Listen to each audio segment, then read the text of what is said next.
Hey guys, it is Esti and Justin from Not For Long Media. If you like the video you're about to watch, be sure to like the video itself and subscribe to our channel. We really appreciate it. Enjoy the video and also don't forget to follow us on our socials at Not For Long Media on Twitter, Instagram, and Facebook.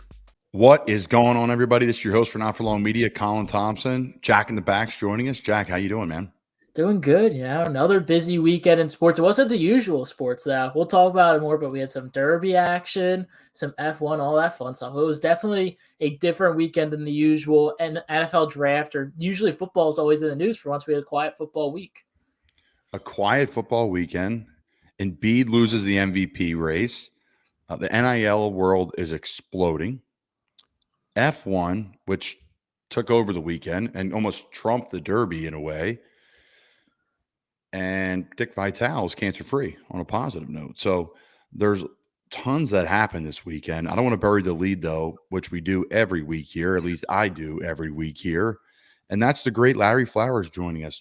Who the F is Larry Flowers? That's actually the segment they're doing on the Missing Curfew podcast.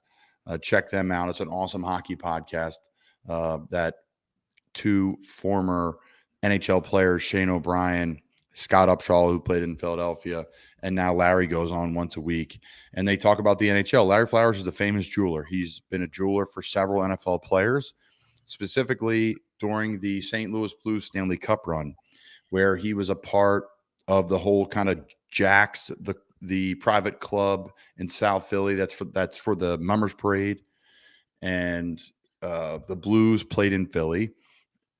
Larry is a Philly guy, but his boys all play for the Blues, right? So he goes to the game. He set up a private party for the team. That was the worst team in the NHL at that point in time. This is 3-4 years ago, pre-COVID. And he says, hey, listen, just come to this bar, Jack's in South Philly. We're going to have a good time. We're going to tear it up. They played this song called Gloria. One of the players kept asking, play Gloria, play Gloria, play Gloria, because he was dancing the whole time to it. He's a foreign player. You'll hear the story on here. And literally the Blues went from rock bottom in the middle of the season to winning the entire Stanley Cup. There were several Philadelphia Flyers on that team, Braden Shen being one of them, and Craig Berube, former Flyer coach, who was the assistant coach to start the year, and the team head coach got fired. And long story short, wanted to win the cup. And Larry Flowers is a huge part of that. He talks about being a part of kind of the story and just a mythological person that, he figures become, because he's part of the Stanley Cup run, part of that team. Again, he's a team jeweler. He's a jeweler for NHL players, NBA, guys across the league. He's got awesome stuff. Check him out on his social media. So we're excited to have Larry on. He's got fantastic stories about behind the scenes of the Stanley Cup, private jets, almost getting kicked off the plane. All this just tremendous insight on what it's like to win a cup, be a part of it from afar, but also, be in the mix of it too. So we loved having Larry on, and it's been quite the ride.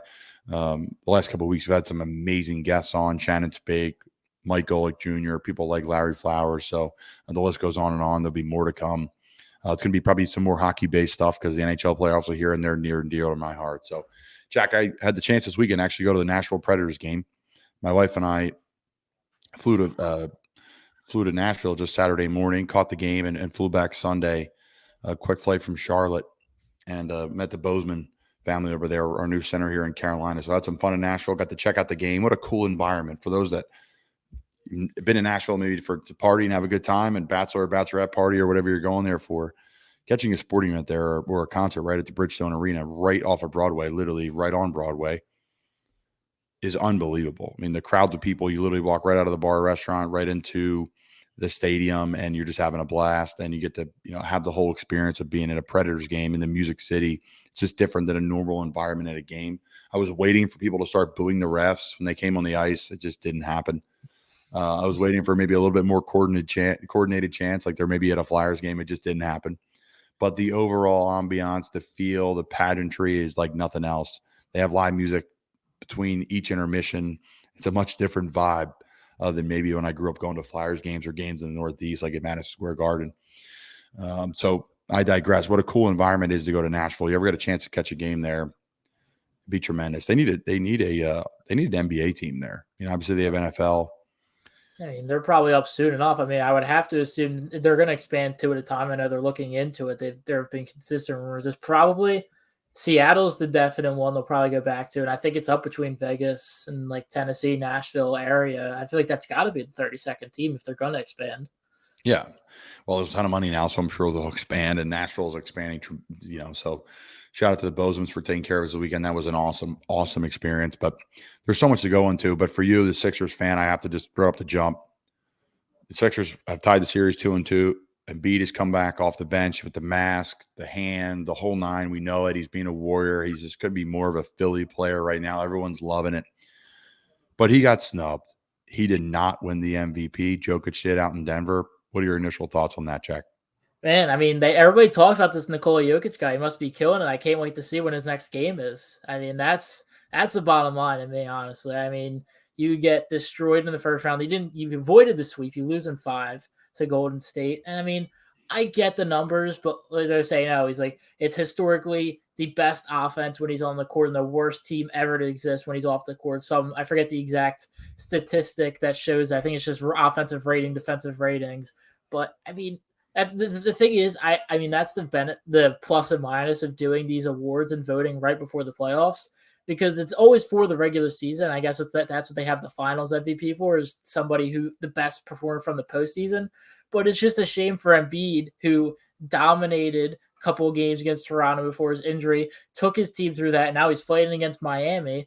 I mean, at the end of the day, and I think Embiid would agree with me, a finals trophy is a lot better than a regular season MVP. So, I mean, he gets it for what he did in Denver, but I mean, the homer, man, I feel like Embiid has just done so much to take his team to another level. Because sure, Jokic in the sense was most valuable, but Embiid's team at the end of the day is better. It's the old argument, right? Is it who would be the most valuable to a team? I mean, look what the Sixers were without Embiid in the playoffs. I mean, so analytically, yeah, you could say Jokic, all these different things, but when Embiid's not on the floor, the team's not even close to the same team remotely. And also, didn't Jokic get pulled the other night from a defensive? Yeah, he wasn't even on the court during some of the most important moments against Golden State too, which is something other people have brought up. Like Embiid would be on the floor. Like the one thing last night when Embiid switched on to, I think it was Victor Oladipo, and he's shutting them down to the 3-point line. People were saying Jokic can't do that. Like he can't guard on the perimeter like that. He doesn't have. And I don't think we could sit here and say that the whole time, because then you could be like, well, just say, say you're in team MVP, the Sixers, like Maxey. Well, Maxey can do things that Harden can't do, and Harden can do things Joel Embiid can't do. So I hear you on that. I'm all on the same page. Like, yeah, like LeBron's would only play people on earth, like Magic Johnson, who can guard all 5 positions, right? Especially in his prime. There's some other players that could do it too, right? But I hear you. I'm on the same page with it. I was shocked when it came out today, and I refreshed Twitter. I couldn't believe it. There's a lot of Philly people in our building in Carolina that were not happy campers too, including the great Ed Foley, who's been on this podcast as well, a huge Sixers fan. He was not happy. So, I mean, the Sixers will be fine. I think they win probably 2 out of 3 here, and they're going to win the series. What would it be in 7? Yeah, it would have to be best of 7, because right now we're Game 5 Miami, series tied up. So that's what we're looking at. It could be interesting. Yeah, we'll see what happens. So we'll see this. My thing on the NBA, I'm a hater. I am. I just couldn't watch last night sometimes. I just don't like the non-team game. And I love the product. I just think the guys are too good. Like, I'm going to back you down, and I'm going to pull up and just bang a jumper over you. And that's a whole offensive series. And that happens like 50% of the time, maybe more. Or like Tobias Harris last night, he made a 3 and he was like heat checking himself. So he just cleared out everybody and just one-on-one with a guy. Middle of the third quarter, up 6. Like, shot clock was at like 20 seconds when he pulled the trigger. So listen, I'm not saying as any sort of player, that's the nature of the game. The game's just a different game, right? It's like different for me. Like when you're watching the game between college and pro football, it's a different game. Now, from a fan's perspective, it may not be, but the hash marks make the game way different. You see a whole different offensive structure. You see a whole different offensive game plan, defensive game plan. It's much harder to defend in college than it is in the NFL. That's why you see the scores in college what they are, because you have to guard more field. You have to be a better open field tackler. The NFL game is a much different game. So I get it. It's just a different product. I just get spoiled with March Madness every year, and then I turn on the NBA, and I'm like, I can't do it. It just happens to me every year, Jack. So I'm always like into the Sixers during the regular season when I'm not watching as much college basketball, and then I transfer over, become more of an NBA fan. But hopefully the Sixers make a run. It'd be great for the city. Like I said, overall, there's a lot of big teams in the NBA playoffs right now, so it's been fun to watch in and out. But transfer over to the NHL playoffs here, something that, it's been huge for me to watch because I love it. I think it's the best product of any of the playoff things. Series in general, best of 7. The guys beat the hell out of each other. It's the purest version of hockey. It's hard to find that in the regular season. It's an 82-game schedule. It's a really long schedule. It's like the NBA regular season, right? It's a little bit different tempo in the playoffs. So I've been loving that. Have you been watching any of the NHL playoffs, Jack? Are you all NBA right now? I did have a comment on the NHL playoffs. I don't know if it's like, I'm definitely not as much into hockey as I used to be. And I also think that's just because of the current state of the Flyers. But I feel like this NHL postseason has been a lot more, kind of, you mentioned, a lot more high scoring than usual. Like, just looking at the games from last night, every winning team had somewhere between like 5 and 7 goals. And then you look at the other night, you mentioned Nashville. Nashville lost to Colorado. It was like 7-3. Like, it's just, I don't feel like games have always been that high scoring in hockey. Usually it's like a 3-1, 4-1. I'm not saying it's a bad thing, but it's just definitely something interesting I've noticed across the board the last couple of games. Yeah, the product is getting better. It's harder to be a goalie more and more, even though they're better athletes, better players. It's harder to defend. And over the last couple of years, they've really cracked down on like slashing. And if you put your stick anywhere up near the gloves, they're going to call you for it. So you're going to get like these power plays, and they're all high-powered power plays at this point. Like I was trying to explain, my wife and to the Bozeman's, like different things we were watching during the game, and like all the players for Colorado. And just the difference, like Nashville's got a good team, but they're missing their goalie, one of their best players in the league, who's up for a Vezina trophy. And then Colorado rolls out their power play. I mean, they could roll out 2 power plays. That could be, one is the best in the league, if not top 3. And the other one, it would be like a top 10, right? So it's just a loaded lineup. And these teams go in the power play, and they're just absolutely lethal. You can't stop them. You're seeing now like a team like Tampa that's just sick. Toronto's got high-end premier talent. Obviously, McDavid and Draisaitl in Edmonton, they're just 2 of the best players in the league. Draisaitl's behind McDavid, but he's almost just as good as him, and no one talks about him because McDavid's there.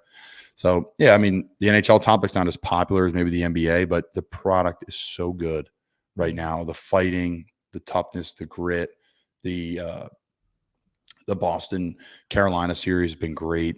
I'm watching a lot of the East because it's in our time zone. So, but it was cool to see a Western Conference game this weekend. Again, anytime you get to a hockey game in person, it was pretty cool. But just a different environment. It was definitely something I had to get used to compared to something in Philly where everyone's commenting on every call. Everybody's a coach in the stands. It was very chill, Nashville, more of an event than a game, but a great place to watch a game. Everyone's so nice down there. It was fun. But I digress. So F1 seems to become the story, right? Verstappen won it.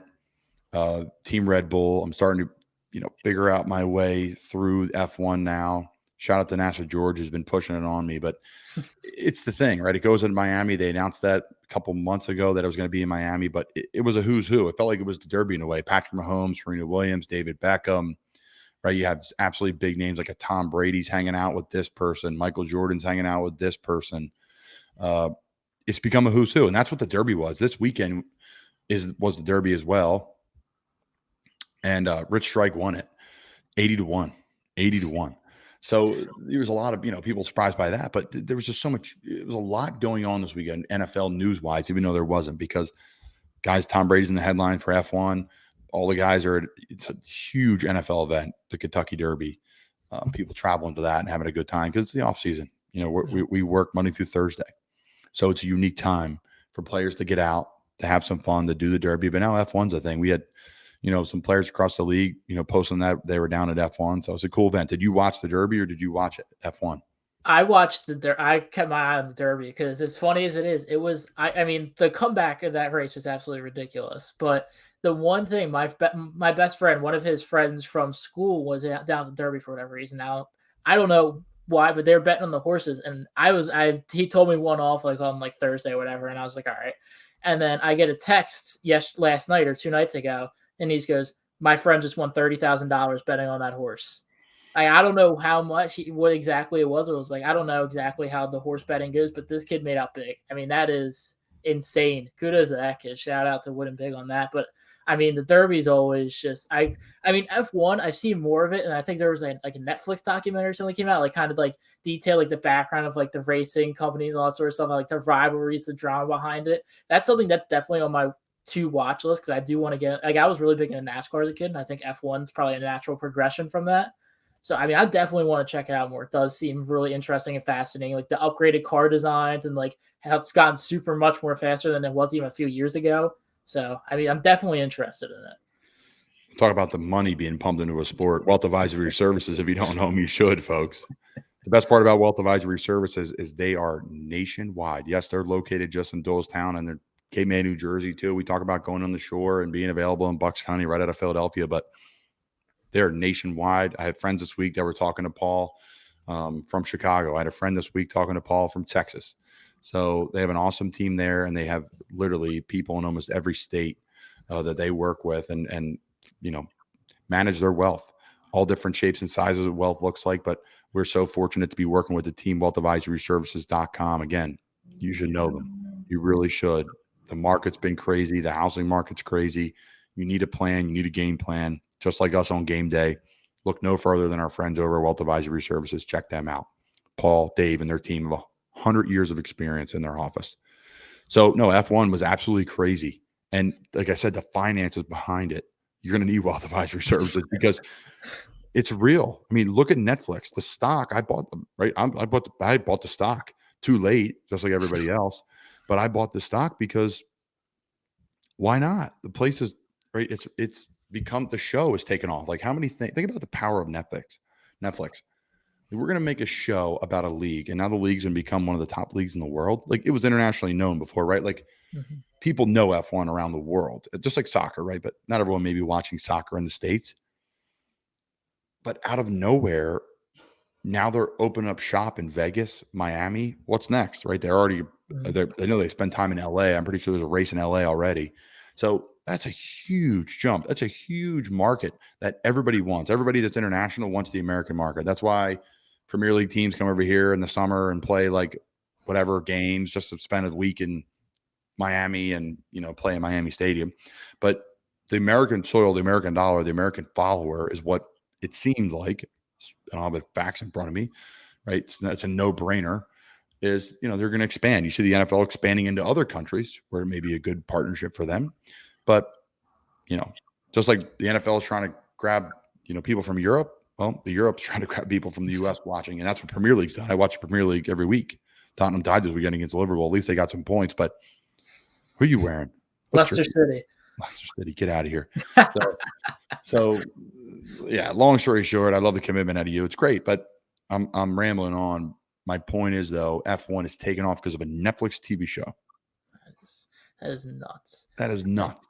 I'm going to say it again. The one point that you made that I was it's like, you kind of mentioned soccer in the European market. I feel like this F1 is slowly becoming the most worldwide popular sport. Like probably basketball is creeping up there too. But I mean, there are some places like the United States really isn't big on cricket or soccer, which is like pretty much popular around the world. And then you go places like Europe, basketball, football. This is probably the most connected worldwide sport because like even like places down like south are really big in the racing and not really in the soccer. You mentioned like Vegas, like that's a market, like it's very, and you mentioned it's very rare that so many markets, especially even within America, are interested in a European sport that is extremely popular. I mean, it's just huge. No question. I think it brings up a great point. It's a huge product. It's big in the States now. It's growing. It's on the move. I guess what I'm trying to say is the league is mobile. Unlike the Premier League, where every game's in England, we still watch, but you can't really watch, you know, Arsenal play Tottenham on a, you know, Sunday morning, but they'd be playing it Sunday night here. You can't go watch it, but they can pick up shop and go anywhere, which makes them so mobile, makes these guys international superstars even more now than ever because you can just tangibly actually touch them, see them, be around them if you're from the States and huge cities. And I'll say this, just like everything else, right? Certain celebrities, certain people drive a lot of things. They drive a lot of eyes. They drive a lot of money. They drive a lot of advertising. That was a who's who event. That was the event of the weekend. So I mean, it's a different vibe. Yes. Derby went on and Drake was there and there were people there. And I know a bunch of NFL guys were there, and that's all cool and all. But that F1 event was a who's who. Talking to people that I know went down there, they're talking like crazy amount of money to rent a house, like crazy, like literally a year of mortgage payment just for a weekend. Just ridiculous amounts of money to rent a home for that type of event. So, hey, the numbers were probably great. They probably haven't come out yet. Maybe they have. The viewership, like I said, the attendance is through the roof. They kind of created something that, in Miami, they're right near the Hard Rock, all the things that go with that. So kudos F1. Kudos F1. And again, a huge weekend in sports. But, can't forget about our friends over at Fuel Hunt, Shots and Giggles, ProStar Sports Agency. We're very lucky to work with awesome sponsors. Fuel Hunt, a product that I rep working out all the time. An unbelievable partnership with great guys that are Philadelphia guys. Local, hardworking, tough people, putting the respect back in hard work. They're expanding their company too, opening a new warehouse. So shout out to those guys. Just tremendous guys to work with. Shout out our friends at Shots and Giggles in Key West, Florida. They had a killer derby party this weekend with all the locals down there having a good time. You heard Paul come on here, Paul Menta, talk about how just much fun the locals and the party and the camaraderie. Get a drink to go from there, right near Duval Street, right between Duval Street and Concord Public, right there on the water. So it's kind of a lot of people cross paths. So sitting on that front deck there with old TK and Lance, you're going to have a good time, people watching. So shout out to our friends down there at Shots and Giggles Key West. And last but certainly not least, the reason why I'm talking to you guys today is ProStar Sports Agency. They're another company you got to know. If you don't know them, you should. They are the best in cutting edge when it comes to NIL, to player representation. They represent coaches, players, media members like Louis Riddick, and so many other people. I've been so fortunate to work with them at ProStar Sports Agency, an unbelievable group of agents, Paul, Warren, and John, that I've been working with now my entire 6-year pro career. So, Jack, it's been another great episode, man. Anything in closing before we wrap up? What do we have to look forward to this week? We got a couple big NBA games, more NHL playoffs. Yeah, I was trying to think the playoffs just continuing across the board. The Golden State Memphis series has been pretty interesting. It's been getting a little chippy over there. Suns, Mavericks, Luka's close to knocking off the top team in the NBA. Sixers, Heat. I mean, that's pretty much NFL schedule drops later this week. It's another interesting thing. That's probably about. Yeah, that's another one burying the lead. So the NFL schedule comes out later this week. It will be out a day before on Twitter, so everyone's going to know what's going on. It's going to be interesting to see how the chips fall. The NFL is very strategic in how they do things. It is not a mistake. It is not a slap together schedule. It is all about ratings, viewership. There's going to be some Christmas Day games this year. It falls on a Sunday. I think there's like 3 or 4 games, which I'm shocked. I'm surprised we're not all playing. Yeah. But there's like 3 or 4 games. So there's going to be games on that Saturday before. There'll be games on the Monday before. I wouldn't even be shocked if they stole like a Friday or did something unique this year that's not out yet. Like, like a Friday game. I mean, you talk about, the one side note and talking about interesting scheduling. I want your input on this because nobody really even talked about it. So I was watching the Stars game, the USFL this past weekend. Now they play in Birmingham, Eastern time zone. Kickoff was 10 p.m. local time. How would you feel about that as a player playing on, I think it was Friday night, 10 p.m. or Saturday night, 10 p.m.? Listen, I'll play anytime, anywhere, right? That old adage. I would have to have a serious nap in the afternoon. And if you practice at night, you can do it. But I doubt they're practicing at night there. I doubt it. They probably go in the morning, have breakfast, watch a little film, practice, watch a little film, and go home. They're probably home by 3 or 4. It was a great game. It was really explosive offense. 10 o'clock at night, Jack, I need a pillow and a blanket. There's no way. At halftime, I'm going to take a power nap. That's 11:30 halftime. It's a little faster. That leaves a little faster than the NFL, but it's crazy. Do you see some of the travel distances that some of these teams have to go? Like Seattle has to go to Germany.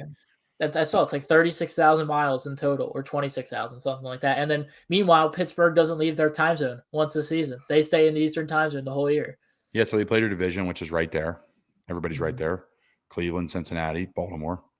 Really good boss everywhere. Really good. They play us. They play Atlanta, New Orleans. Tampa. Or no, New Orleans probably comes to them because that would be Central Time Zone. Tampa. Yeah, so yeah, good for them. Hey, listen, that's how it goes, right? But they'll be playing in some primetime games. Like they're still going to be getting home late. That's the one thing that people don't understand is you play these primetime games now. Like I was talking to Bozeman, our center who played in Baltimore. You know, Brad, they had a lot of primetime games. So you're still here on the road. You're at home. Great. You're done at midnight, 1 o'clock. You're home by 1:32. But you got to calm yourself down and go to bed. It's like a 4 o'clock by the time you're going to bed. If you can calm yourself down. Some guys can't. And they don't get any sleep after games. So that screws you up for the whole week, your whole recovery process, everything. But if you're away, you're not getting back till 5 in the morning, 4 or 5 in the morning. No. You got to load the bus, load the plane, get all the equipment from the bus to the plane, make sure everyone's fed, go through security. Some guys take forever to go and dress and get showered. I'm like the quickest guy out of there. Just relax on the bus and decompress. But we're being long-winded, which I love. And we're all over the place, which I absolutely love. Talking about things I would not know or wouldn't know we would touch on today. But again, shout out to our sponsors, Fuel Hunt, Shots and Giggles, ProStar Sports Agency, and our official sponsor of Not For Long Media, Wealth Advisory Services. Over 100 years of experience in their office, servicing people all around the country with their wealth. So that's Jack Connell. Appreciate you joining us, Jack, as always. Go ahead and do it. Enjoy it. I'm Colin Thompson. I really hope you guys enjoy the Larry Flowers episode. I think you're going to have some laughs, some good times, an absolute character, a Philly guy living out in LA. So, Larry, congrats on your success and really appreciate you joining us. Enjoy the episode, guys. All right. So we got the man, Larry Flowers, in the building today. How you doing, Larry? I'm great, man. How are you? I'm doing great. I appreciate you coming on. Of course. Anything for a hometown Philly boy. Oh, wow. Before we get into Philly, where are you at now? I'm in Los Angeles, downtown LA, in my office in the Diamond District, slinging watches, beautiful engagement rings, stuff like that. Yeah. What's the watch business like? My brother, his boyfriend, they're big Rolex guys.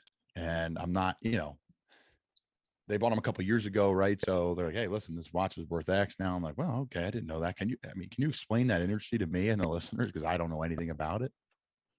I mean, it's what I do for a living, and I'm not even sure I can completely understand what's going on today. No, man, listen, a couple of years ago, the watch industry exploded. There's been a huge shift in, young folks, crypto money and other things. A lot of people made a lot of money, and the watch market, obviously there's minimal manufacturing and production of certain pieces, and they became a commodity, something that a lot of people trade all over the world. And was kind of a way for a lot of people to kind of transfer money back and forth, and the watch market just exploded. And I'm very fortunate that I was in a position where I was able to capitalize on that. And it's been wild, man. I mean, listen, like it's almost it almost hurts me a little bit to have to tell someone a price of a piece when they look online on the on the Rolex website and see a retail price for maybe $13,000, and I tell them it's $50,000, and a lot of people don't understand that. But yeah, the watch market has exploded, and it just is what it is. And thank God I have an incredible inventory, and I have an amazing network. I work with some of the biggest watch dealers, including myself, in the world, and have access to almost everything high-end luxury timepieces. And so, yeah, man, it's been wild. It's been a wild ride, but it's been exciting also. I can only imagine, man. It's something I'm starting to get into a little bit and learn more about, of course, trying to educate myself on it. Okay. How did you get in the industry? What drew you to it? Yeah. So I actually started in the precious metals business over 10 years ago with my childhood best friend from Philly. We were buying gold, silver, platinum, loose diamonds and stuff like that from the public. Started a company where, we would have in-home little events for, mostly women, mothers. They get together with their best friends, get all their old, jewelry that they haven't worn in 20 years, and, pay them 75% of the market value. Business took off, and we were buying lots of gold and silver and platinum and melting it all down. And obviously when we would buy designer jewelry, excuse me, we would buy designer jewelry and diamonds and stuff like that. We would kind of accumulate watches. We would accumulate, stuff that we didn't want to melt, and we kind of just saved it all. And eventually when the gold business and the market kind of was fizzling off a little bit, we found ourselves sitting on a lot of inventory. And so we kind of were in a position where we started to want to sell some of our inventory that we had built up. And lo and behold, we got into the jewelry business and starting to sell jewelry. And I have a huge network within the NHL world. And, to one guy to say, hey, Flowers, can you help me with an engagement ring? And then another guy. And then, the buzz kind of starts within a locker room, as you know, and one guy buys something and they tell their teammate, and the teammate tells another teammate from another team. And it's kind of just started snowballing. And years later, I'm a full-time jeweler. The official jeweler of the NHL now. I'm not official yet, but I'm getting there. I bet you are. All right. I'm on my way. That's my goal. We got to start it off, right? I mean, I don't like burying leads here, but obviously the stuff that went down with the St. Louis Blues, and you had buddies on the team, obviously guys you worked with, sold jewelry to, became friends with, got ingrained in the locker room. The St. Louis Blues are on a crazy slide. A good team, a loaded team, kind of like the Flyers were this year, and then it went to mess, but a loaded team. And all of a sudden they're in Philly, and tell me what happens when they're the worst team in the NHL and then they end up winning a Stanley Cup. Yeah, man. It's by far the craziest story in the sports world that I've ever had the privilege of being a part of. It changed my life, literally. Yeah, man. Like the St. Louis Blues were that team. They were supposed to be the best in the league, or one of the teams favored to win the Stanley Cup. A lot of sports writers in the NHL world had them winning it all. And about halfway through the season, I mean, they weren't one of the worst teams in the NHL. They were the worst. They were dead last overall. Fights in practice, like literally fights in practice. My boy Bortuzzo grabbing one of the guys, and there was a lot. The guys were stressed, man. They had a lot of high hopes, and one of my best buddies on the team, Alex Steen, who was the assistant captain at the time, who had a lot of input on, bringing in specific guys and working with Doug Armstrong, the GM of the team, to try to build a Stanley Cup winning team. He's towards the end of his career, and this was a big year. This was it for a lot of these guys, and they just had a massively disappointing season. And so anyway, they're coming into Philly. I happened to have been in Philly at the time, and I said, boys, the Eagles are playing the Chicago Bears in a playoff game.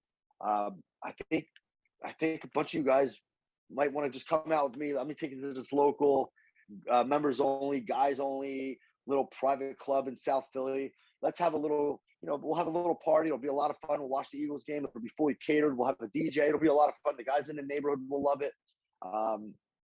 They agreed. 6 of my best friends on the team all agreed. They're like, okay, let's do it.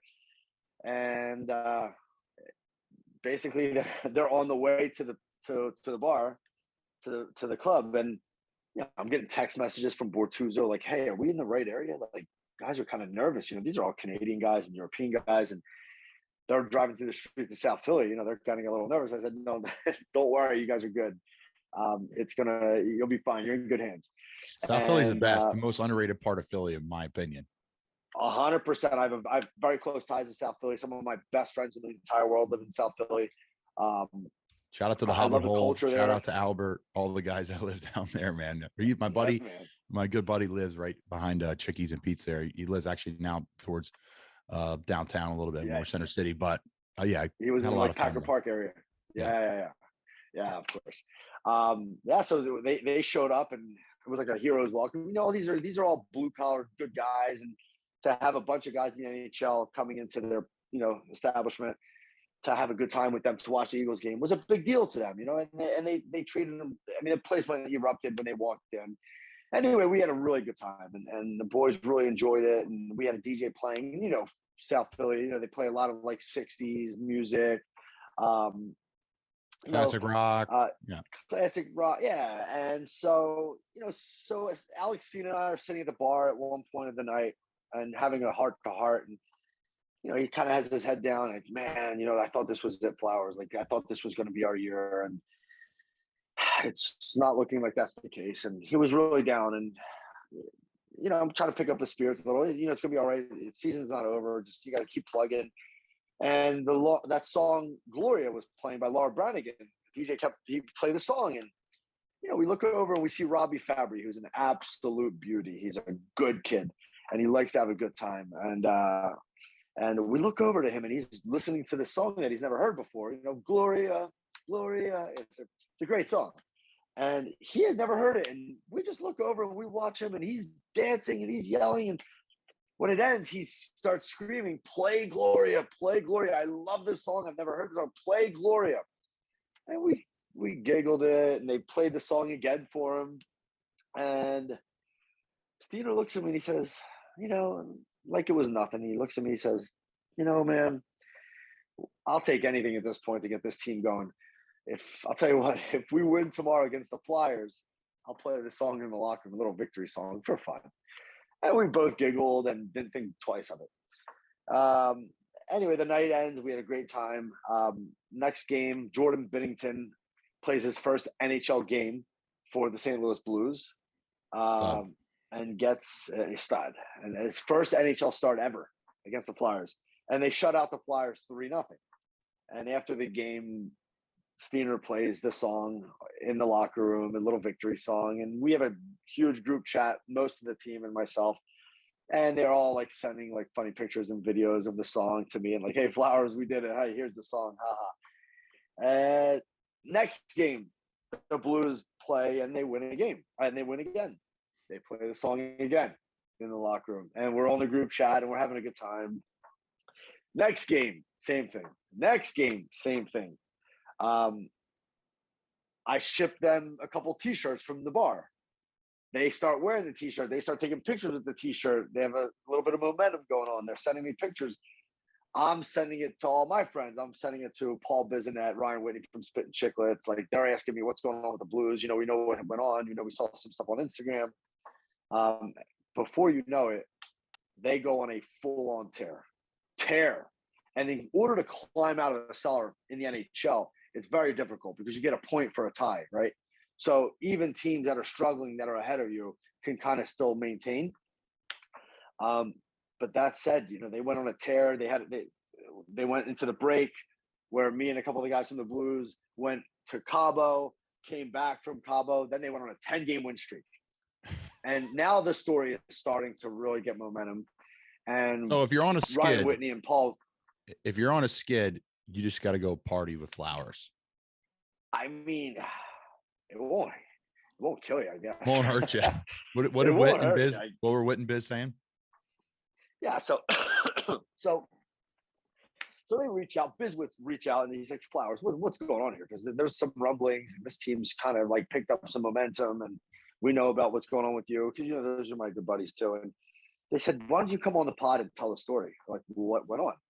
And so I did, and they're a huge podcast. They get a lot of downloads. The biggest hockey podcast in the world. They're now owned by Barstool, and they're one of the biggest podcasts in the world. Not just hot. I mean, they do one. So does Missing Curfew, but they all do a great job. Both of them.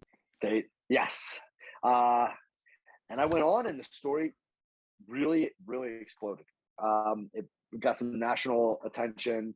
A lot of media outlets started reaching out to myself and other folks, and it started picking up, like I said, momentum. And the St. Louis Blues were literally climbing out of the cellar, and they somehow sneak into the playoffs, which again to be dead last in the NHL at that point of season is almost impossible. But they snuck into the playoffs, and they win round one. They win round two. They get into round three. They go into game 7 against Dallas. Unbelievable series, hard-fought series. They win in game 7 against the Dallas Stars. And they make it all the way to the finals, the Stanley Cup finals against the Boston Bruins. And at this point now, the story is national. It's the biggest, it's the story, at least regarding the St. Louis Blues when it comes to the coverage for the NHL and national media and stuff. And there's cameras everywhere outside of the bar. Every single game through the playoffs, that bar in South Philly is completely jam-packed. Again, national media reporters outside. it was a really, really incredible scene out there. And I'm going back and forth for every game of the finals, going from Boston to St. Louis, and getting to experience that with all the family members and friends and the team, and they get to Game 7, man. Game 7 at the Garden in Boston against the mighty Boston Bruins, and everyone we're all really nervous. I mean, this story is already legendary, but if they lose Game 7, it's just a really great story. But if they win Game 7, it's a legendary story. And they came out and just blew the doors off of the Boston Bruins in Boston, and it was incredible. I mean, all the family and everybody gets on the ice. They bring me right on the ice, in the Garden. All the guys are passing around the mug, the Stanley Cup, and at one point it was myself, Braden Shen, Jaden Schwartz, Robert Bortuzzo, Alex Steen, and at the time it was Shenner, Braden Shen, and Jaden Schwartz, who were best friends from Saskatchewan. And Shenner turns around to me, and he played for the Flyers, by the way. I'm sure a lot of your Philly listeners know who Braden Shen is. He's an absolute ace. He turns to me and says, "Flowers, this thing's coming to you next. Don't drop it." And the rule in the NHL is, unless you played in the games, you cannot hoist that mug. For a player. Right. When you have to be a player. No, you have to, I hear you. That's a rule, but you know what? Screw it, man. You're right. part of the team.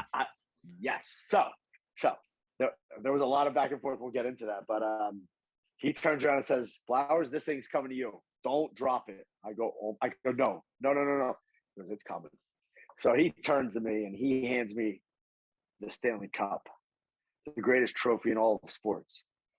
And sure as shit, I hoist that mug, and I have a picture with him on one side and Jaden Schwartz on the other, and I have a picture of myself holding it. Fans are in the background. It's an absolute. It's a legendary picture to be able to have that picture with me for the rest of my life. Celebrations are through the roof.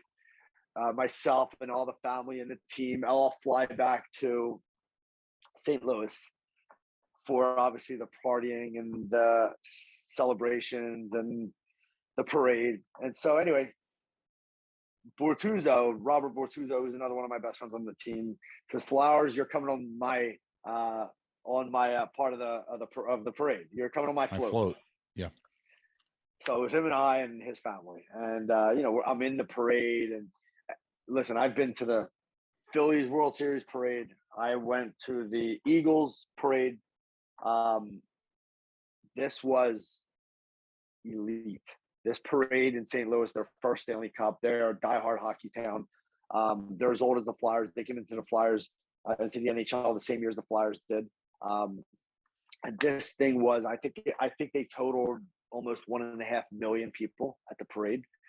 And it was magical. It was a magical experience to be able to be with the team and the fans. And, there were a lot of the fans knew who I was, they knew the story. And so they were really kind, and it was incredible. The parade ends under the arch in St. Louis, and there's a huge stage set up just for the team. And in front of the stage is hundreds of thousands of people.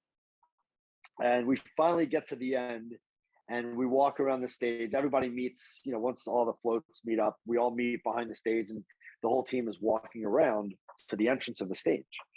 And, we're all got some nice buzz. We all have a nice buzz going. We've been drinking beers for hours during the parade. And we're starting to walk up the steps, and I stop and go, "Oh," I look to the crowd. What? This enough is enough. I've had the run of all runs as a fan. But it's time to let the guys have their moment. And I turned to Steen and I said, "Go ahead, enjoy yourself. Go enjoy yourself with the teammates." And he turns to me and he grabs me by the shirt, and he grabs me up close, and he says, "Flowers, you're fucking with us. You're a part of this, and we want you. We want you with us." And he pulls me on the stage, and I'm talking the team and only the team, not the equipment managers, just the team and me. And so I'm on this team stage with all my boys, and they're doing the whole celebration, and they're calling up individuals one at a time to, say whatever they want to say to the crowd, and the crowd's going nuts. It was an incredible event. And at one point, this is a great story. At one point, this goes onto the plane. I'll actually back up to that because it is a great story. But we're on the team stage, and it was magical. And gets to the point where all the players got their moment to hold the cup in front of, hundreds of thousands of people. And same thing. Jake Allen, who was the backup goalie for the Blues, who's a good buddy of mine as well, looks at me and goes, "Hey, Flowers, you're getting this, right?" I go, No. Like, everything at this point is just surreal. And he turns to me and he says, "Oh, it's coming. You're a part of this. We want you to have this. Be ready. I have your phone. Yeah, give me your phone." And he has his moment with the cup and says a couple of words to the crowd, and he turns around and he hands me the Stanley Cup. And I hoist the mug in front of the entire city of St. Louis. And he gets a picture from behind me, which I think is the greatest picture I'll ever have in my life, as far as just of me. It's an incredible picture. I'll send it to you later on today. And it kind of culminated the entire story and the event. It was surreal, but the story gets better. I feel like I'm rambling on, but the story takes some time. I love That's it. Take your time, brother. Take your time. All right, good.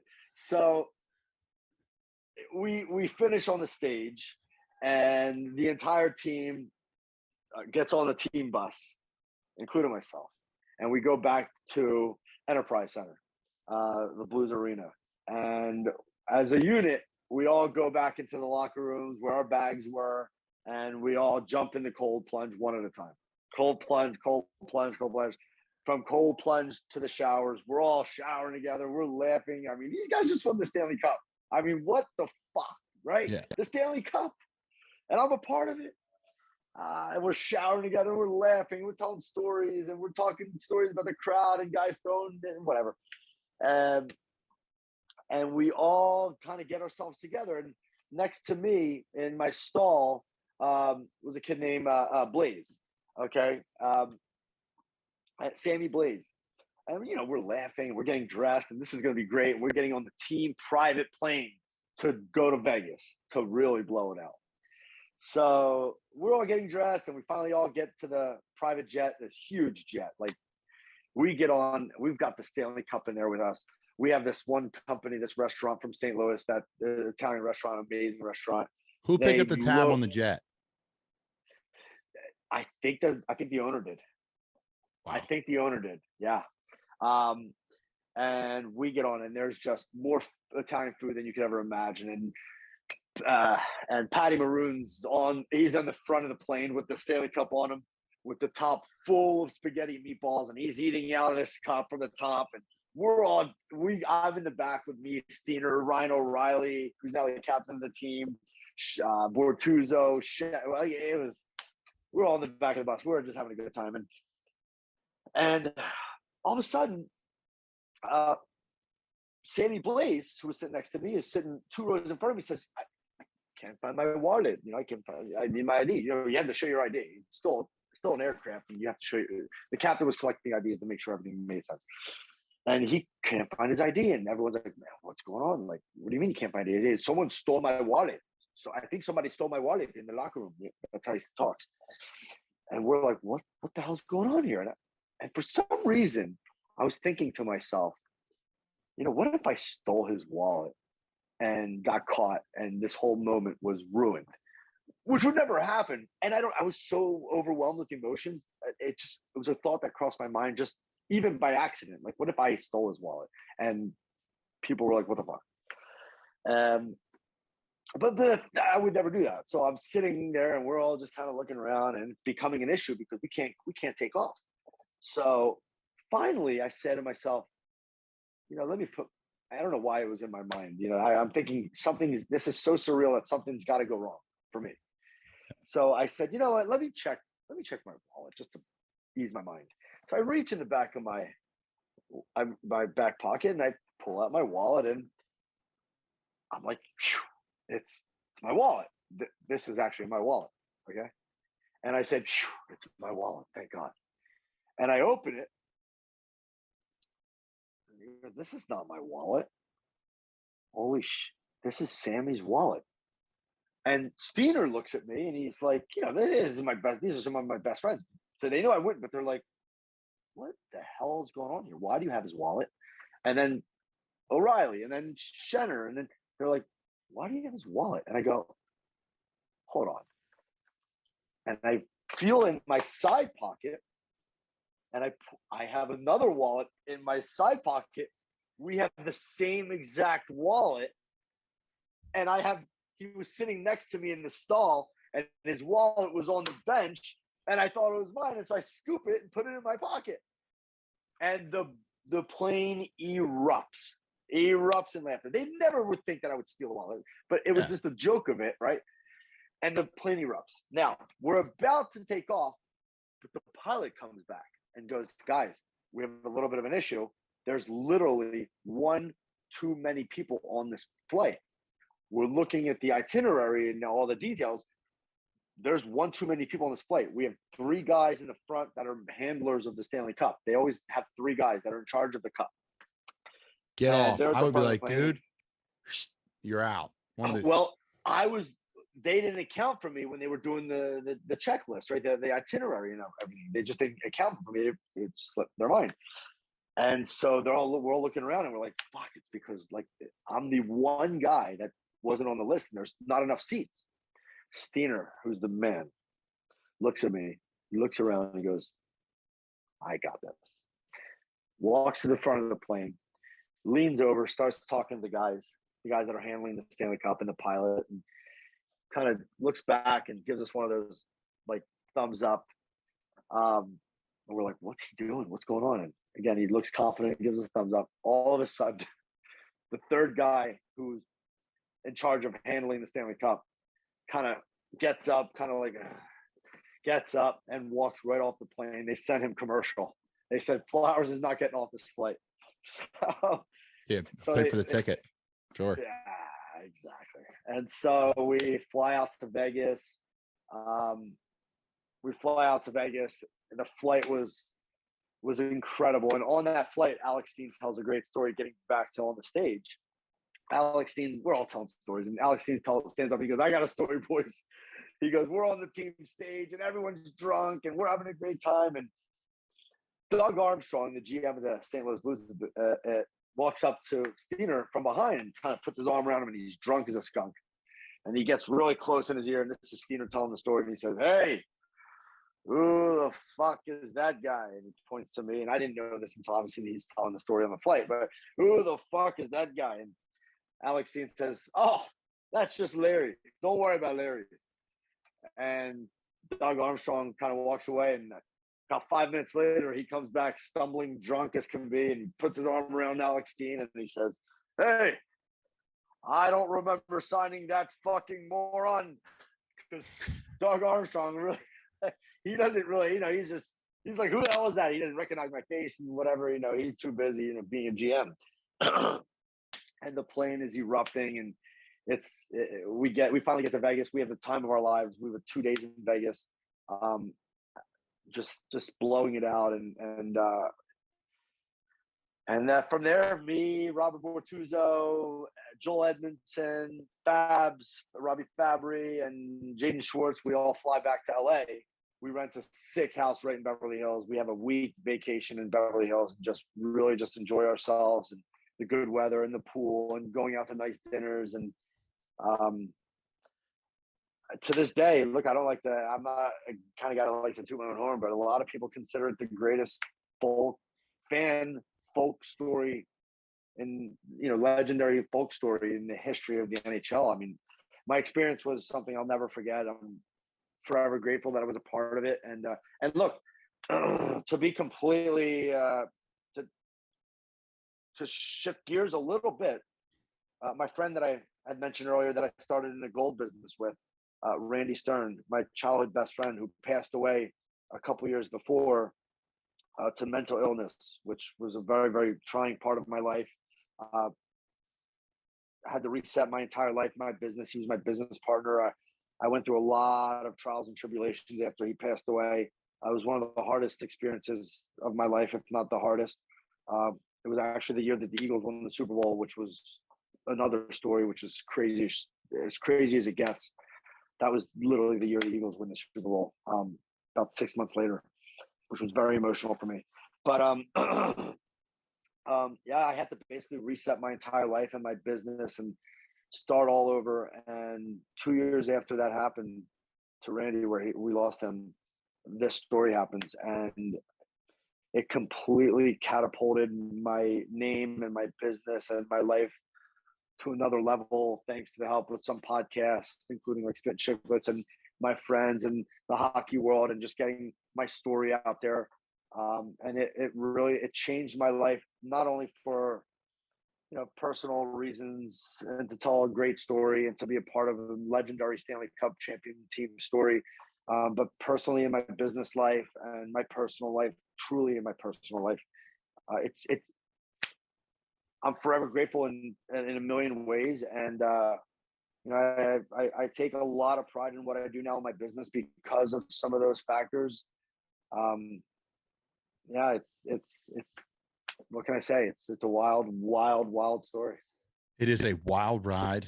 We appreciate you sharing it. It's on a side note, it's even emotional for me for you to talk about the Stanley Cup and the pictures and the moment, and you're at Jack's and you're having drinks, and all of a sudden, fast forward, whatever, 6 months later, probably, whatever it was, and all of a sudden you're in Vegas with the Cup, then you're in LA, partying for a week, and then you win in Boston, of all places to win, the Stanley Cup and all the things that come with that. And I mean, I don't even know the next question to ask you because there's so much to unpack there. It's not even worth unpacking. I guess my question for you is, what was that like after? Like, what was because hockey's quick. Like, it's a long season. They're right back on the ice. I mean, especially if you win I keep saying World Series. I have no idea. Hockey's my favorite sport. Keep winning the Stanley Cup. They'll go right back to ice. They go right back to work. Some guys are taking a little bit of time off. It's chaos, man. They're warriors, man. I mean, you're an athlete. In order to perform at the highest level, you've got to really be on your game and stay in shape and constantly work on your craft. The hockey community, the NHL world, is an incredible community. It's an incredible world.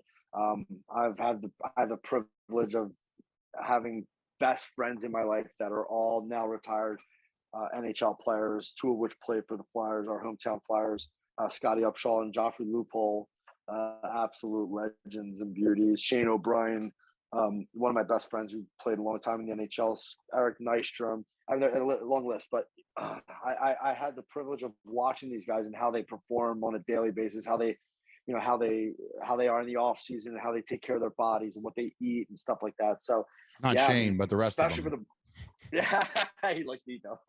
He likes to eat a little too much, but that's okay. I love it. But the off season when you win a Stanley Cup or any championship with that, your off season is so short, right? Look, they came right back at it, man. Just they had another good year the year after. They didn't get to the finals, but they had another great year, and they're still continuing to rock, man. Yeah, Craig Berube. Yeah, he's the man. Craig, he's obviously Philly legend, and he lived up in the area I grew up in Bucks County. So yes. Let's go back to your youth though. Growing up in Philly, where are you from? Where did you go to school? And kind of, when you got out of Philly, where did your path kind of take you? Yeah, so I was actually born in Paris, France, believe it or not. My father's from Europe. My family's on my father's side's originally from Italy. They migrated up to Paris. I was born in Paris. I lived there for 7 years. My whole father's family's over there in Paris. And can you speak French? I speak French. Yeah. Je suis Dude, français. that's Je parle français. It doesn't hurt. It doesn't hurt. The category, right? yeah, I don't use yeah. it enough though. It's almost cheating. But my mother's a good Northeast Philadelphia woman. She's an incredible person, and she had moved out to Paris to be with my father. I lived there for 7 years from birth to 7, and eventually my mom kind of said, to my dad, you have a beautiful family. We have a huge family here, but I really would like my children to have American educations, and to kind of grow up back where I come from.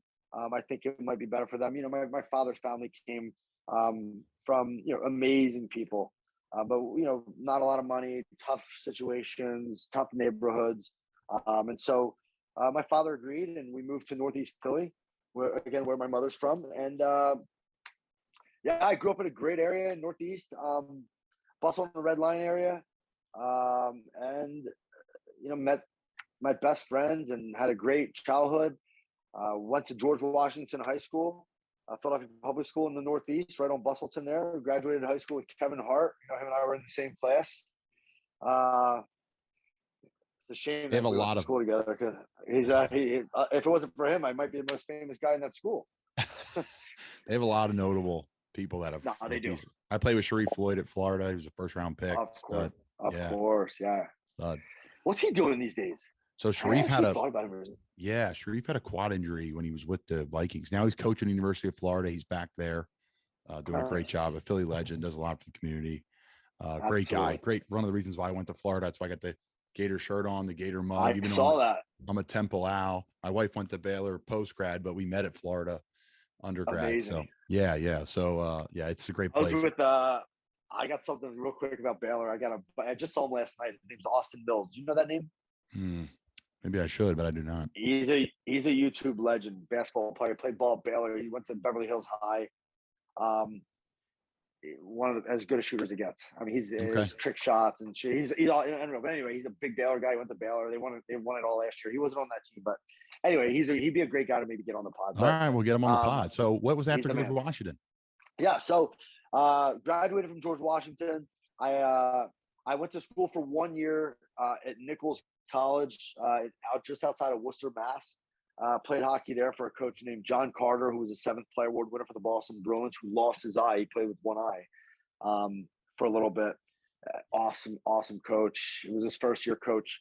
I won team rookie of the year that year. I had a really good year. It was a really, really, really small college. Wasn't coming from a huge high school in a huge neighborhood, going to that really small rural New England campus wasn't really my thing. But I had a great time playing hockey there, but I knew I wanted some. I didn't think that was the right fit for me, and so I was never the best student in the world, but I really worked really hard in that first semester to get good grades and work hard in hockey. And I applied to the University of Pittsburgh, where a lot of my best friends from Philly went. I thought it would be a great opportunity if I could even get in, which I didn't think I would, to be honest, to be able to stay in the state of Pennsylvania, but be far away where I'm not close to home. And so I applied. I wrote a really, solid from the heart essay about, me wanting to become more and focusing more on education and being better in life overall. And I got accepted to Pitt, which was a huge honor. Yeah, man. And so I went to Pitt. I transferred to the University of Pittsburgh, graduated from Pitt, had a great time, met some great friends, had a great time being a sports fan at Pitt. They were great in sports at the time when I was there, basketball and football. And after Pitt, after my senior year, my stepsister was going to USC here in Southern California and in grad school, and kept kind of in my ear, hey, you should come check out LA. You should come check out LA. You're a Philly guy. You love New York. I was planning on moving to New York. That was my plan. But she's in my ear. You should come visit me. I think you love LA. You're a hustler by nature. You should come check it out. You might do well here. Blah, blah, blah. And she somehow convinced me to come visit her for a week. And I'll never forget the morning I woke up. She lived right by Runyon Canyon. If anyone listening is familiar with LA and Runyon Canyon, it's a trail that goes up the mountain. It's very popular. People bring their dogs. It's beautiful. It overlooks the whole city. It's in a great neighborhood in West Hollywood. And I woke up in the morning and I just went outside and I'm like, what is this? You know, and I'm coming from living in Pittsburgh for 4 years. I'm from Northeast Philly. Cold, This rain. is like, I mean, there's girls everywhere with their dogs and they're all fit. No one's, I love Philly and I love my people, but they don't look like Philly people. They're all, no, but I was like, this is unbelievable. Like, this is great. Let me see what let me get a little taste of this town. And I stayed for a week, kind of fell in love with it, went back to college, graduated, moved back to Philly, bartended for about 6 months at one of my friend's clubs in Northeast, and packed up my truck, man. And I took the plunge, drove cross country with a friend of mine. We did a full trip out of it. Actually, this is you'll like this. It was the time we planned the trip for me to move to California around the Eagles because I was certain the Eagles were going to the Super Bowl, which was in Houston, Texas at the time. And we were certain that they were going to beat Carolina Panthers. Oh, that was probably They lost. They lost. That was my first game I remember watching was Panthers Patriots when the Patriots won the probably start of their dynasty. Yes. So we were certain we were beating the Carolina Panthers. So we planned the trip around that to end up in Houston. We got tickets to the Super Bowl. We were dialed. And Carolina upset the Birds at home. And we were devastated. So anyway, we're doing the same path. We're still going to the game. We're still, on course. And we get to Houston. And it's just all Boston and Carolina fans, mostly Boston. A lot of Carolina fans too, of course. But it was all Boston people. Yeah. And we were just like, no, we can't be here. This is miserable. So we sold our tickets. We took off. We went straight to Phoenix, Arizona, Scottsdale, Arizona, where my buddy had a friend there. Watched the Super Bowl from there, but we went to now it's called the Waste Management Open, but at the time I think it was called the Phoenix Open, which was an awesome experience in itself. And eventually we ended up in LA where I moved in with a buddy of mine and started my path, my life in Southern California. And 19 years later, man, I'm here in LA. I live in a beautiful place here in LA, and I've got a beautiful office with amazing people that I work with. I've got amazing friends. I spend a lot of my personal time down in Newport Beach. I'm usually there every weekend, which is where most of my best friends live. If anybody listening has never been to Southern California, especially Orange County, Newport Beach, Laguna, Huntington, put it on the list because it is, in my opinion, it's as nice as anywhere in the country or the world. It's just heaven. I love it. I spend a lot of my time there. I have since I moved out here. It's beautiful. Yeah. So we went to San Diego, spent some time there, another beautiful place, hung out, had a great time. Got some friends that live in PB and just had a ball with them. And then we worked our way up. We went to Health Expo West, this awesome little convention in Anaheim, hit that real quick, and then drove up to spend a quick night just north of the hotel there in Venice at a hotel. And then we had to roll out of town, but I get it. I get why people live in Southern California. I understand. I kept saying on the drive up because we took the long way. We did take Pacific Coast Highway. That's a little bit more north, but we went through Laguna. We worked our way up and I was like, all right, I understand this now. Hit Newport. And I was just thinking of missing Curfew so much when you guys, what they're doing there. Like the whole time I'm like, I'm sure like Shane and Uppy and Larry are at some bar. You guys are they're at some bar on the beach. They got to be on the bar on the beach right here somewhere. Yeah. All you had to do is pop your head in one of the bars. You'd find us. Yeah. Talk about missing Curfew, man.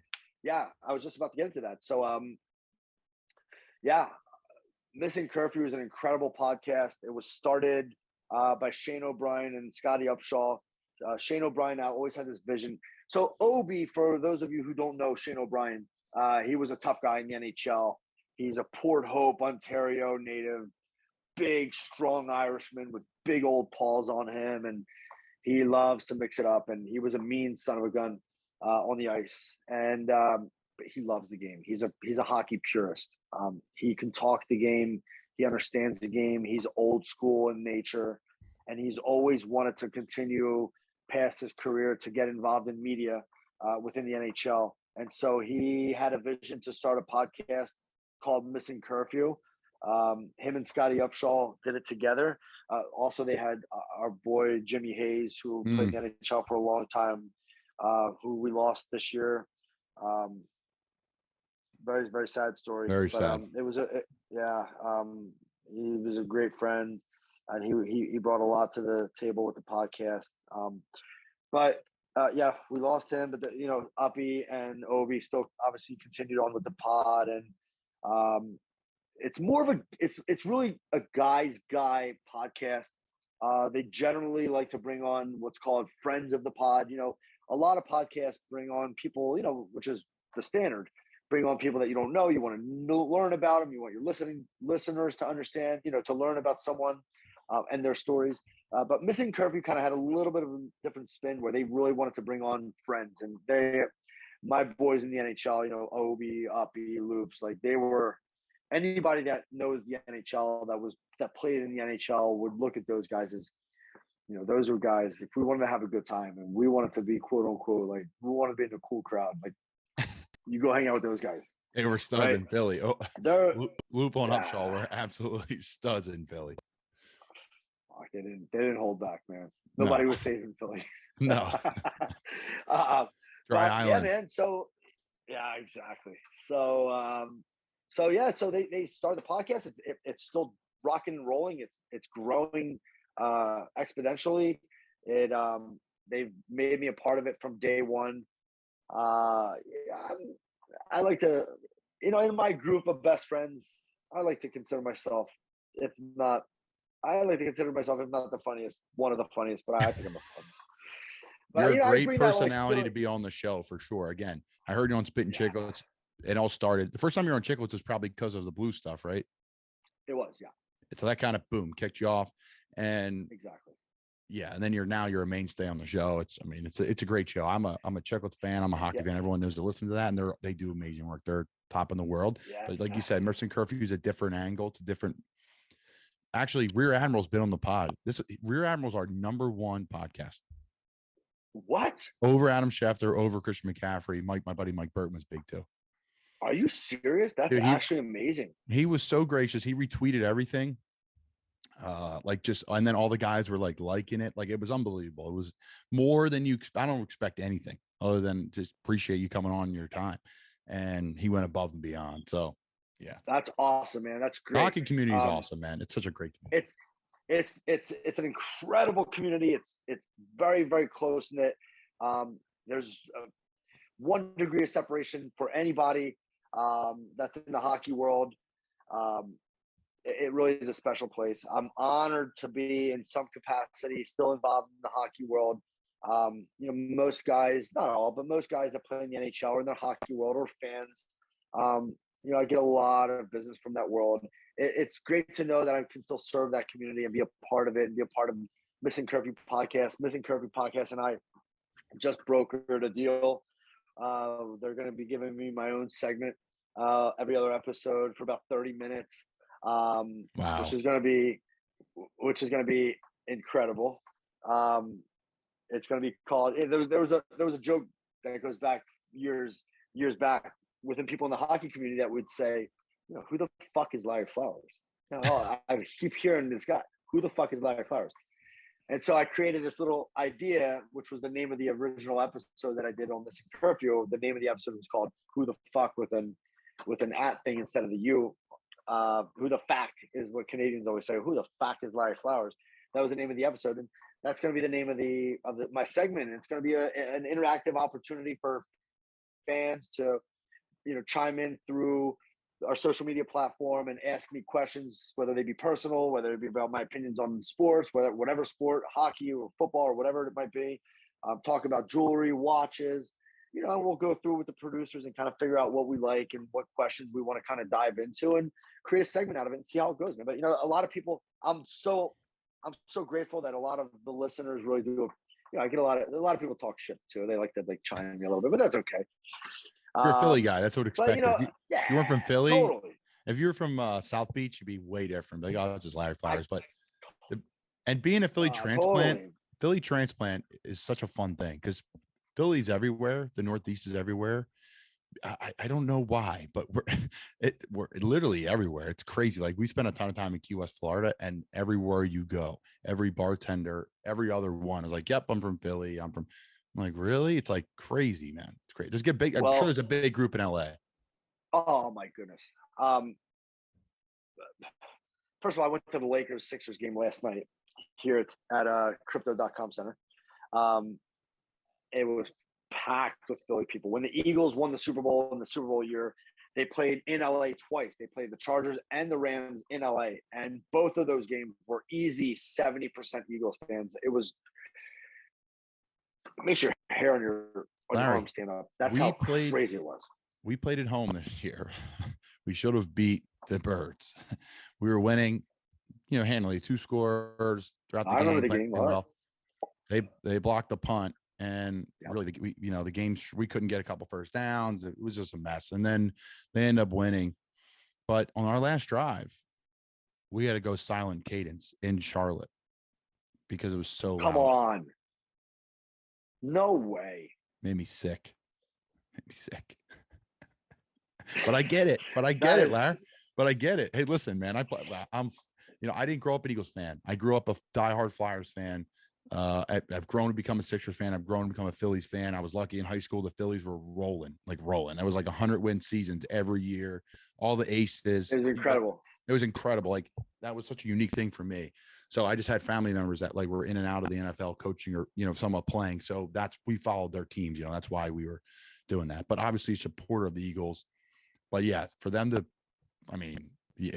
we got cheered out of our own stadium, but we weren't cheering for us. They were cheering for the Eagles. So it was a tough day. It's a tough day at the office. Pretty cool. Listen, Eagles fans are a unique bunch. The Philadelphia Eagles, Philadelphia sports is very special. Those fans are crazy. There's no doubt about it. But they care. They're passionate. They'll let you know how they feel. But yeah, so listen. When I first moved to LA, I was working. I was the head bartender of Saddle Ranch, a bar right on Sunset there. For 4.5 years, which was an awesome experience of my life. But at the time, you could wear whatever you want. And I would always wear Eagles or Phillies hats.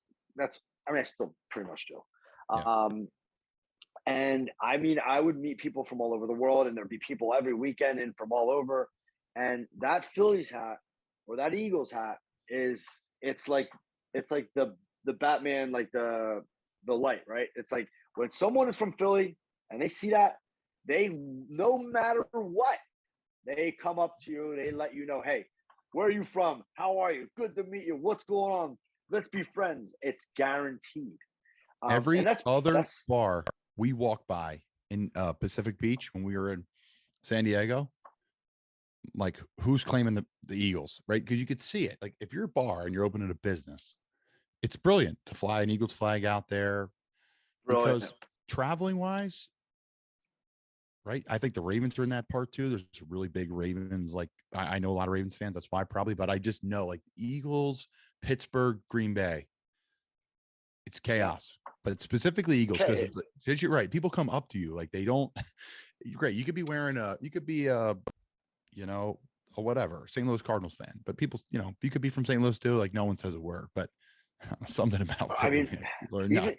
Even last night, man, at the Lakers game. I wore my zip up Sixers jacket and stuff, and there's a million people there wearing Sixers stuff, but you walk by one of them, hey, what's up, man? Where are you from? It's like it's overwhelming, but it's an amazing thing. It's cool to be a part of that type of a community. I love Philadelphia. I love everything Philadelphia represents. I love to get back. I get back to Philly, all the time. I have my place down in Jersey Shore, where I spend a lot of my summers still. I need to go home, man. I need my fix. I need to get back to my roots as much as I can. But again, in my summers, I go back to Margate, New Jersey. I usually spend about 2 months out of the summer back there. My mom lives down the street. I got my own place. All my friends I grew up with. Everything's real nice. I love my Philly people, man. I love the Philly culture, and yeah, man. Matter of fact, I ran into one of my best buddies yesterday at the Lakers game, who also was a graduate of Archbishop Wood. He's a soccer legend at Wood, actually. There you go. Richie Million. Yeah. So that Archbishop Wood's everywhere too. Now, as we wrap things up, and we'll be getting together down the shore this summer for sure. 100%.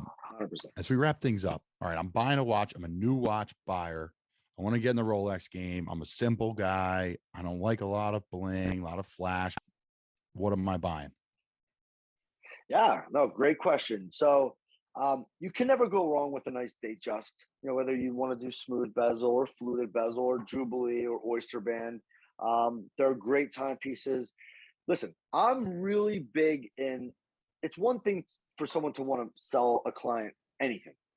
I'm really big on value. I always advise. I often get clients that reach out to me asking me about a specific timepiece or something, and I will attempt, if I think it's the right thing to do at the time, in that moment, to pull them away from whatever they're interested in, for the sheer fact that long-term value may not be there. And I want my clients to purchase wise items, things that will always hold their value, if not go up in value. And so anything Rolex, obviously there's the big four: Rolex, Audemars Piguet, Richard Mille, Patek Philippe. Those are the big four, which what I sell the most of. But Rolex is the standard. That's what I sell the most of when it comes to watches. You know, the stainless steel Rolexes, they're kind of through the roof right now on market. But anything quality, good Rolex, good, nice Datejust for entry-level watch, you know, they go for 14 grand, give or take, depending on what you want to get. You can get a nice two-tone too, spend a little bit more money. But you can never go wrong with Rolex. It's basically taking money from one pocket into the next, where, you know, if you buy, there's other brands and other models where, you know, if you buy them, you may like them, but then when you're maybe tired of it and you want to get out of it, you're going to take a beating on the back end when you go to sell it in, because there's not a big market for it. So I'm really big on value. I'm big on making sure my clients understand what they're purchasing and making a wise purchase. And you know, that also goes into my jewelry business. I am a guy's guy jeweler. I take a lot of pride in what I do. I thrive. I pride myself in making sure that my clients get the absolute best pricing in the industry on, you know, custom jewelry, engagement rings, timepieces. But you know, basically my motto of my business is I like to hit singles and ask for referrals in return. I only offer desirable diamonds as diamond options for my clients' budgets.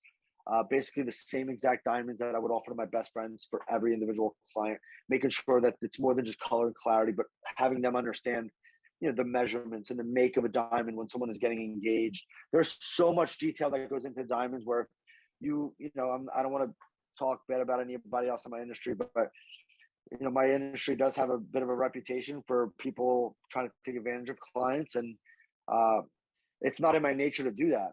It's in my nature to really get people the best of the best for their money. Again, hit singles, ask for referrals in return, ask for a little shout out on social media, grow my brand that way. My manufacturing, the best in the industry, all designer quality. I've built an incredible business where I can sleep at night really, really comfortably, knowing that I took the best care of my clients, making sure they get the best for their money, make their, you know, if they're buying jewelry or engagement rings, make their girls happy, make sure they're paying the best price on market for watches. My model has worked well for me. It suits my character. It suits the person that I want to be in my personal and my professional life. And yeah, no, I'm grateful for everything that I have in my life and all the craziness that I've gone through and all the sad stories I've gone through and all the great stories I've gone through to get where I am now. And you know, I'm still relatively young. I'm still a pretty young guy, and I've got a lot of energy still. And I'm very motivated to continue to grow my business and become even bigger and better. And yeah, I mean, and to be able to go on podcasts like this with you, guys like you, it's truly an honor for me. Truly, you know, to be asked to be a part of someone's life and their network is an honor. And I appreciate you bringing me on and having me be a part of this with you. No, I appreciate that. I mean, that's awesome info. 1, 2. Hey, man, I'm humbled and thankful that you would join us. And, you know, 3, we got to get together on the shore and, you know, do one of these in person and just, you know, whatever, just mess around, have a couple drinks, enjoy the summer. And again, man, I can't thank you enough for coming on. Check Larry out. He's all on social media, his website, support his business. And Larry Flowers, man, thanks for coming on, brother. Yeah. If anybody wants to see me or communicate with me, anything you need, Larry Flowers Jewelry on Instagram. That's kind of where I most of my energy goes towards, you know, not so much on Facebook, but yeah, man, anything anybody needs. But more importantly, again, thank you for having me on. This was absolutely awesome. I cannot wait to meet in person. We'll chop it up. We'll chop it up down the shore, have some laughs, have a couple beers. I look forward to that. And again, thank you. You're the man, Larry. Appreciate everything, man. Boy. Awesome stories. Appreciate you, bro. Anytime. Maybe we'll try to get you on Missing Curfew eventually, man. We'll keep this going. Oh, after that would be actually. We're gonna make that happen. There's no doubt in my mind. I've already told the boys about you, by the way. These hockey pods need a football insider every once in a while. I'll just come on and just, every once in a while. That's all. Let's grow this thing. I'm in. Thanks, brother. My boy. God bless you, bro.